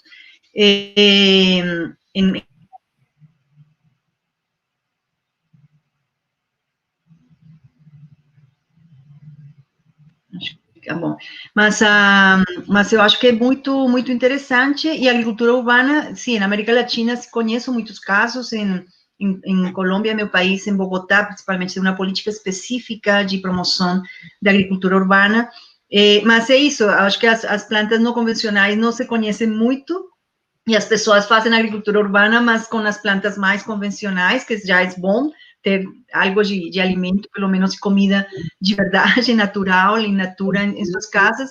Mas eu ainda, por exemplo, me atrapalho quando quero comprar uma planta não convencional, principalmente pelas receitas. Como consumo isso? O que faço? E misturo em uma salada, refogo. Às vezes os sabores meio que ficam meio surpreendidos. Então, acho que o trabalho para a inserção dessas plantas no mercado tem que ser ainda muito mais forte com os consumidores. Receitas, formas de aproveitamento, valores nutricionais, e aí vem essas parcerias que é fundamental a gente fazer com os colegas da Faculdade de Nutrição aí na UNB, com as colegas da parte de biologia, ou seja, é mais uma articulação para começar a fazer esse tipo de trabalhos, e aí eu acho que o avanço nessas mudanças que estamos tentando empreender e dar continuidade seria muito mais ágeis, não mais rápidas. Nós estamos observando um interesse muito grande de restaurantes e chefes, né, renomados nas plantas alimentícias não convencionais. Isso, com certeza, contribui, né, para que haja uma maior divulgação delas, porque muitas têm um poder nutricional muito maior do que as plantas que nós estamos habituados a consumir, né, como o arroz, o feijão, o tomate, a batata. Então, ou seja, muitas plantas alimentícias não convencionais têm um poder nutricional muito superior, né, e quando nós pensamos na questão da segurança alimentar, né, soberania alimentar, elas com certeza são uma opção extremamente importante, né, no que diz respeito à soberania e segurança alimentar, né. Eu tenho um outro questionamento aqui que se refere à questão do consumo, né, então, a questão necessidade de padrões sustentáveis de consumo, que foi uma das coisas que você mencionou, e, de fato, se a alimentação é um ato político, esse padrão de consumo, se a gente quer que as coisas mudem, né, se a gente quer que a agricultura familiar seja valorizada, que as pessoas passem a consumir alimentos locais, regionais, então é necessária uma mudança drástica nos padrões de consumo, né? E aí isso remete um pouco à questão do consumo consciente. O consumo consciente traz exatamente um pouco dos conceitos que você já trouxe, né? Ou seja, a questão onde está esse alimento? Quem produziu? Qual foi o sistema produzido? Onde que eu encontro? Eu vou encontrar aqui localmente, então eu vou buscar aqui localmente. Quanto que eu me desloco para pegar esse alimento? Né? Quanto que eu gasto de gasolina ou, né, de qualquer outro meio de transporte para adquirir esse alimento? Então, essa questão não só do padrão, né? Do que nós vamos alimentar e do quanto nós vamos alimentar e de onde está vindo o alimento, mas também o acesso, né, a ele, como que a gente chega a esse alimento. Tanto que surgiu essas questões das CSAs, surgiram nas comunidades, sustento agricultura, surgiu também um pouco nesse conceito, né, com essa preocupação, olha, a gente está solicitando que pessoas nos auxiliem a produzir o alimento, mas nós vamos deixá-lo próximo da sua residência, né? Porque esse é o conceito, um pouco do conceito do CSA, né?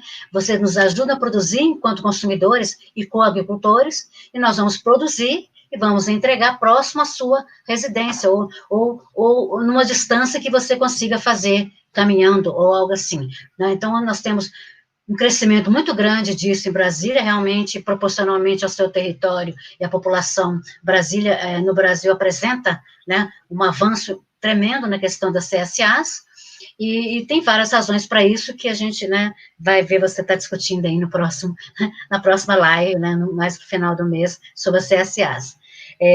Mas aí o que seria interessante a gente colocar também, né, que a questão das cadeias curtas, né, quando nós estamos falando na valorização do alimento local, nós estamos falando na aquisição desse alimento, normalmente, em feiras, né, adquiridos através da internet, por exemplo, né, então, existe um encurtamento dessa cadeia que é muito importante no sentido de valorizar a produção local, o produtor local, né, e, ao mesmo tempo, reduzir custos, né, porque quando você tira intermediário nesse processo, você está reduzindo bastante os custos.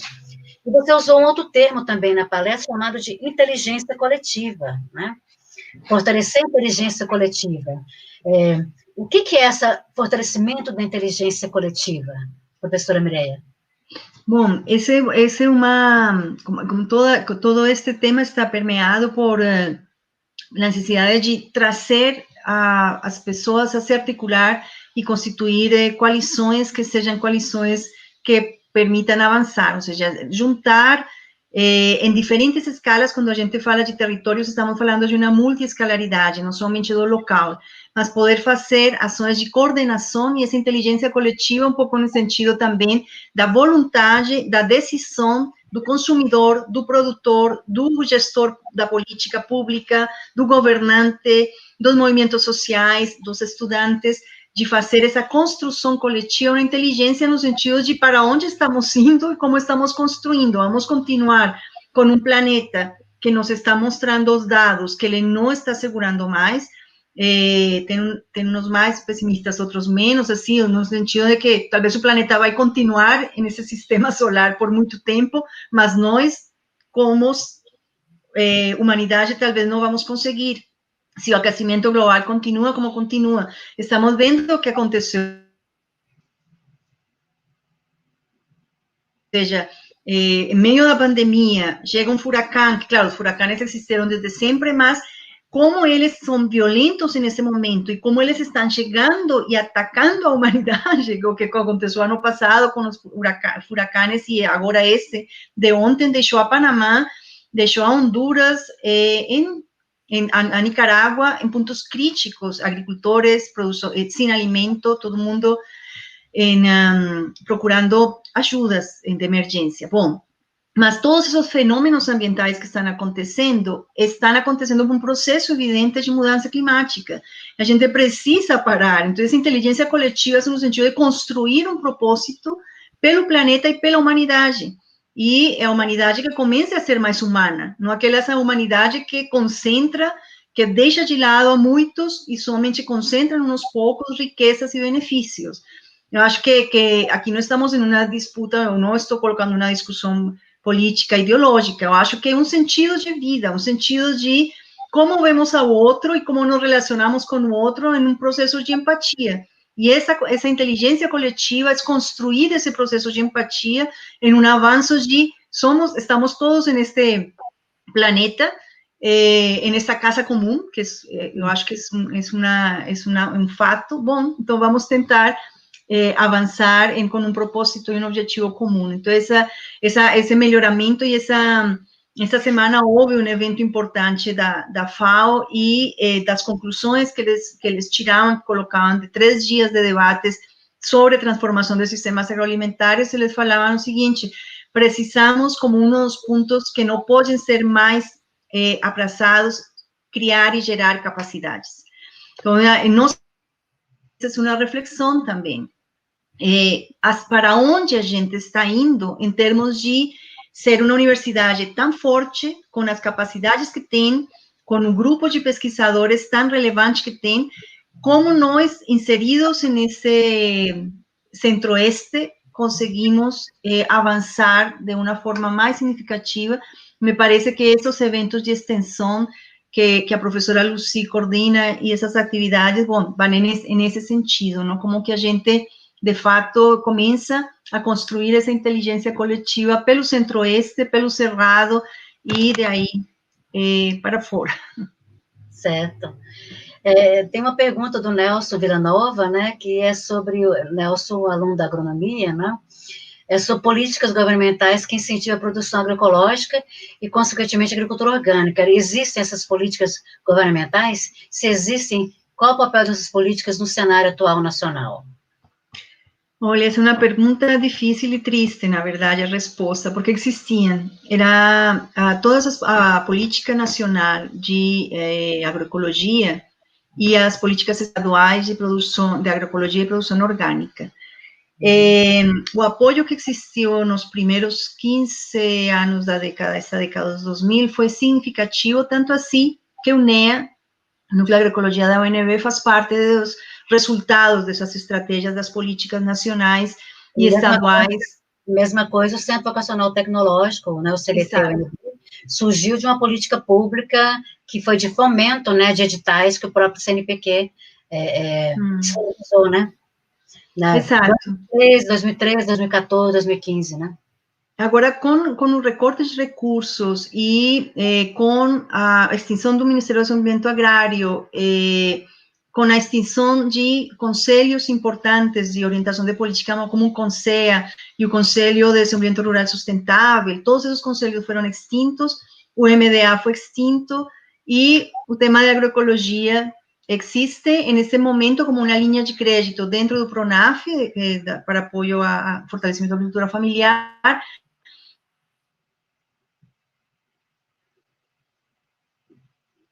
tão interessantes, a aquisição de alimentos e o 30% de produtos vinculados ao Programa Nacional de Alimentação Escolar, o PNAE, tinham essa base agroecológica, não? Tinham esses elementos por trás. Então, isso teve uma restrição orçamentária importante e também de interesse político importante por parte da administração ou do governo atual. Mas houve, sim, e os avanços foram significativos. O interessante é que esses avanços não se perderam, ou seja, houve uma mudança, houve uma transformação, e tem grupos locais, organizações locais de produtores, pesquisadores, que continuam incentivando mais desde o local, desde os espaços estaduais, esse tipo de estratégias. Mas política nacional que houve até o ano 2018, por aí, de agroecologia, já não existe mais.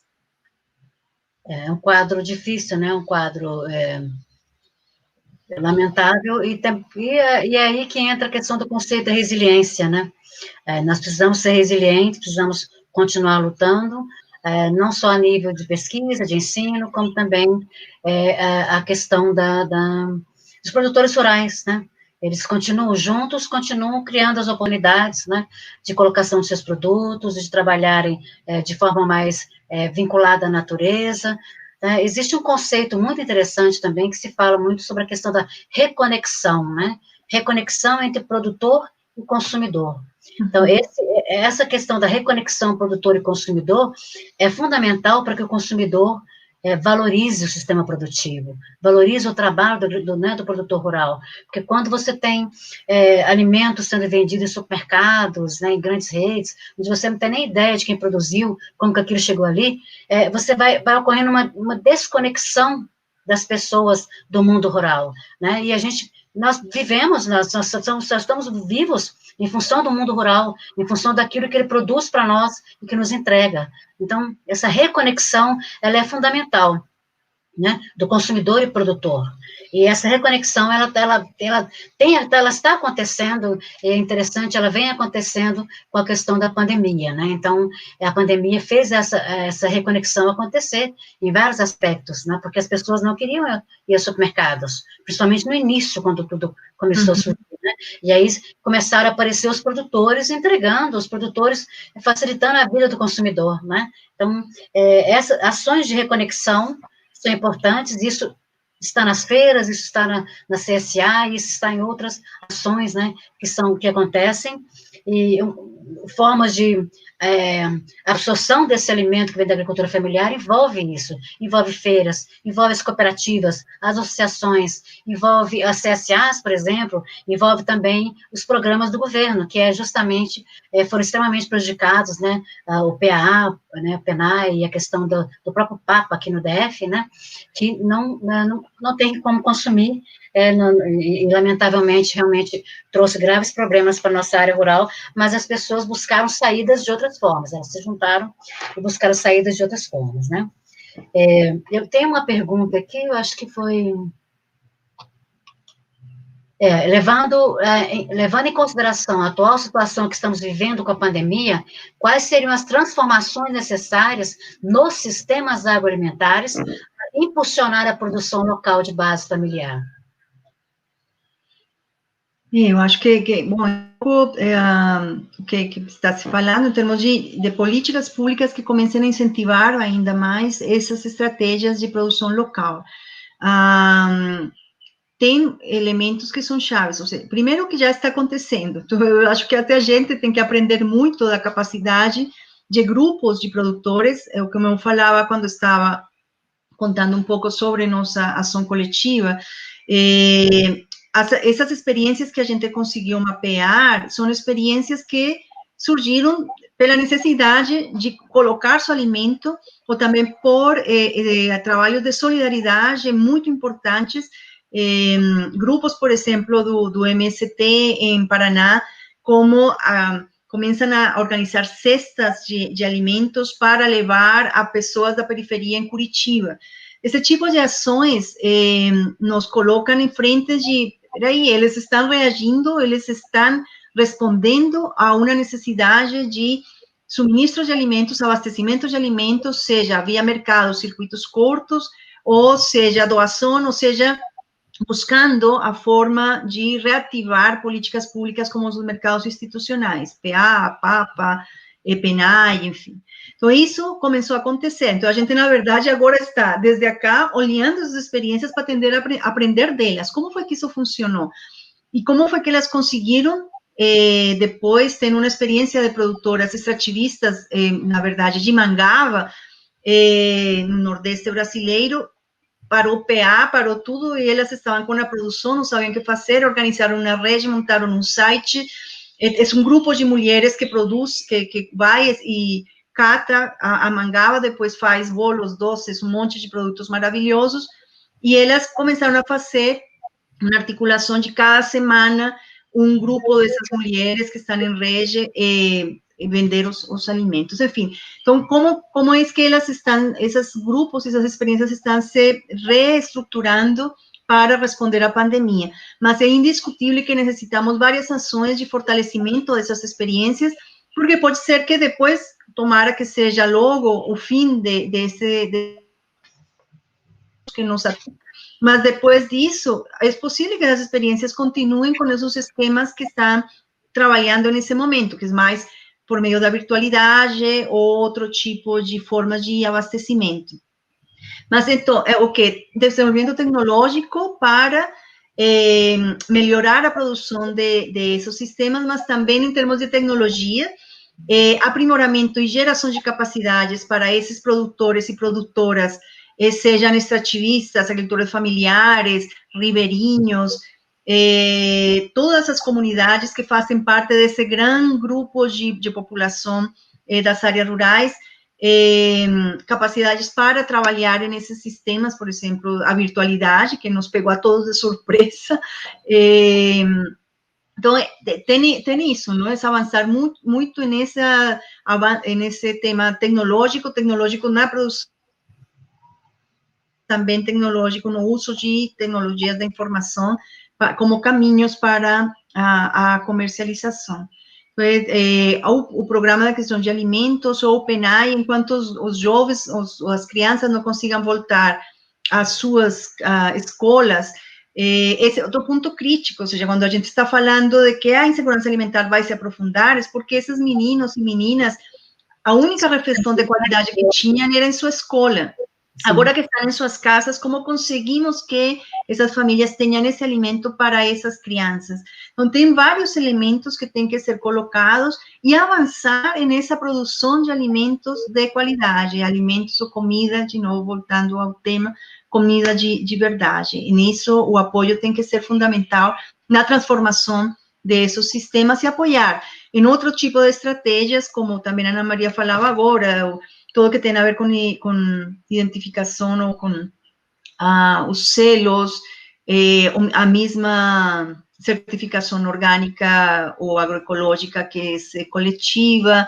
Enfim, tem um monte de ações que precisam ser bem estruturadas, pensadas e ter um apoio significativo a esses grupos de assessores, de apoio tecnológico, de assessoria técnica, de recursos para melhorar seus sistemas produtivos, seja crédito, enfim, tem várias coisas que devem ser implementadas. É interessante porque é exatamente isso, né? Quando o produtor familiar, ele percebe o valor que ele tem, e principalmente quando ele trabalha questões culturais, e o potencial do seu espaço, daquele produto que ele produz, né? Ele consegue, com certeza, valorizar isso e trabalhar no sentido de identificá-lo como algo que tenha valor, né? A França, a Espanha, a Itália faz isso muito bem. Eles trabalham com o turismo rural, né?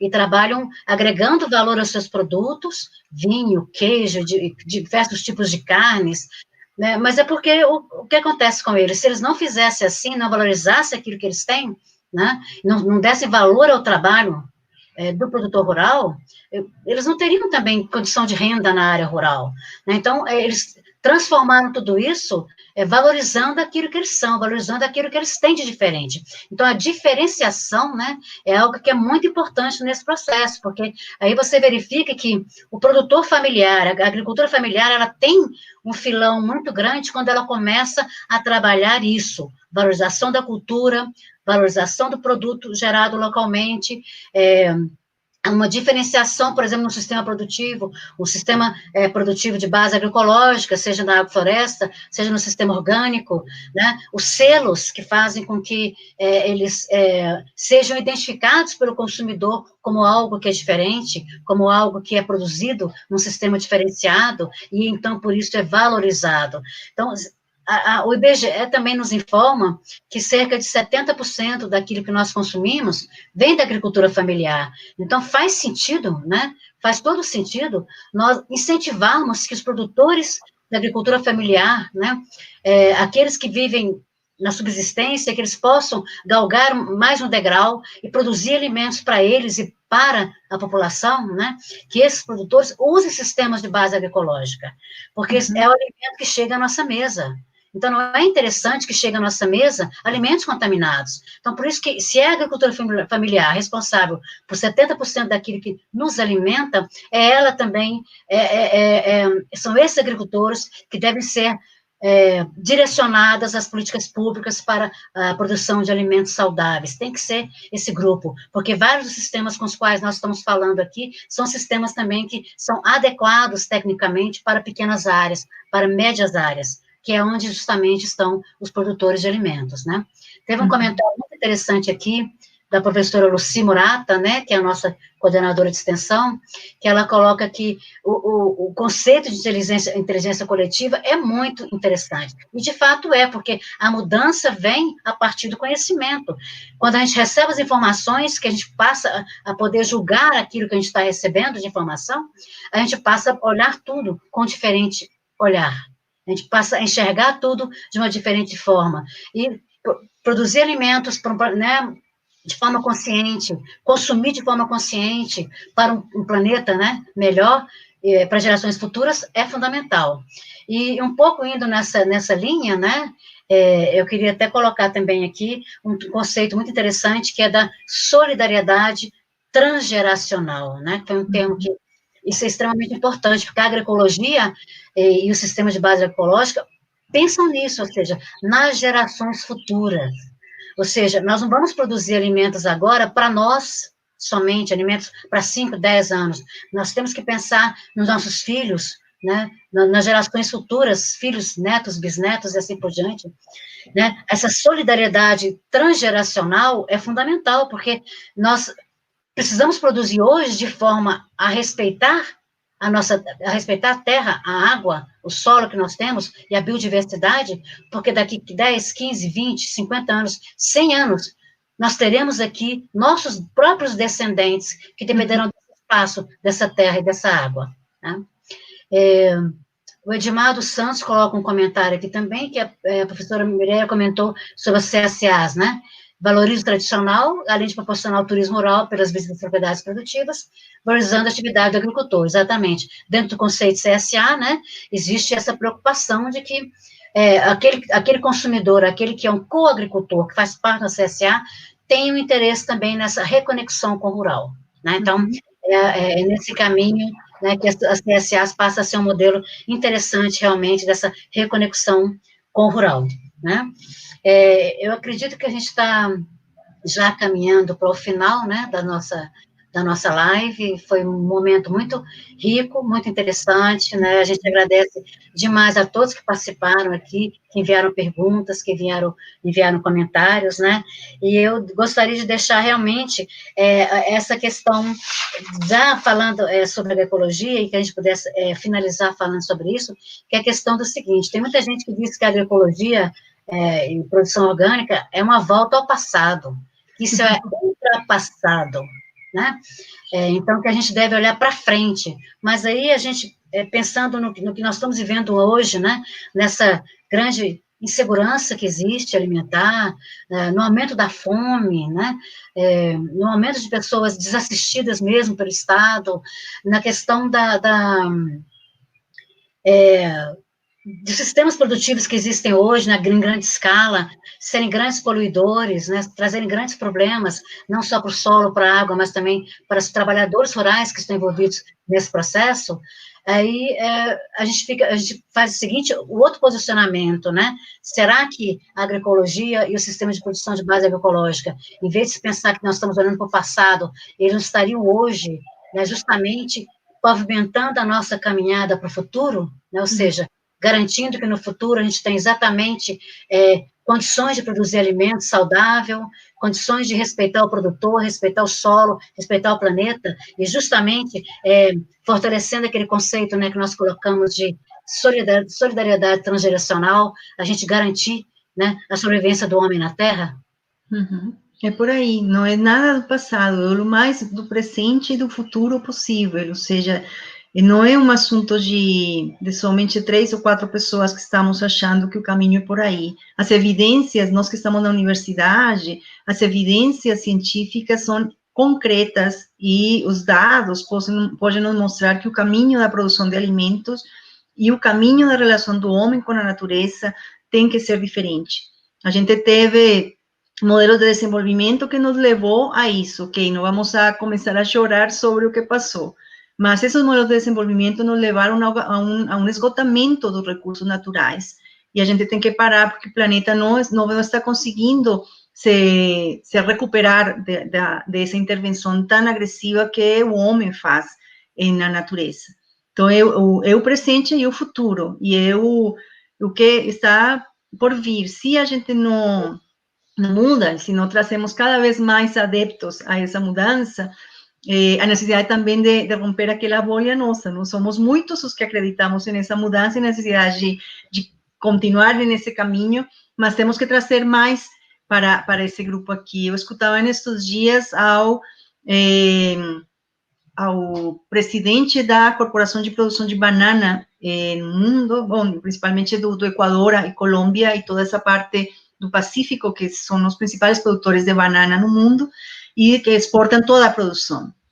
E ele se queixava que a União Europeia estavam colocando parâmetros muito complicados para eles, para a exportação de banana que fosse orgânica. É possível exportar banana orgânica, são sistemas de produção monocultura que concentra, gera mão de obra, claro, mas concentra um grupo, 3 ou 4 grandes empresas, mas é possível, sim, eu consumo aqui todos os dias banana de produção orgânica. Então, tem que se avançar nisso e tem que... a mudança não é de um dia para outro, a mudança é de longo prazo, mas precisamos começar hoje, isso não dá espera. Então, é o futuro, na verdade, não é o passado, é o futuro. Exatamente. A agroecologia é o futuro, né? Todo mundo está mostrando isso, que trabalhar o solo, a terra, produzir alimentos em sistemas de base agroecológica é o futuro. E esse futuro está cada vez mais nos cobrando realmente ações hoje, né? Precisamos mudar hoje, precisamos trabalhar hoje para mudanças de muitas questões, para que a gente possa permitir, então, vamos dizer, o planeta para as gerações que virão. Existe um trabalho feito na Universidade do Havaí, se não me engano, de que a capacidade de carga do planeta já está esgotada, né?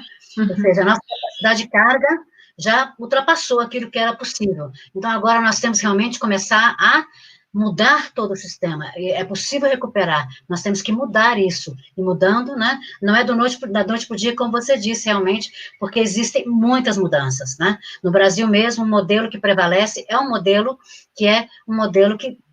intensivo, né, de monoculturas. E essa mudança vai ocorrer lentamente, mas ela vai ocorrer em função da demanda de consumidores e em função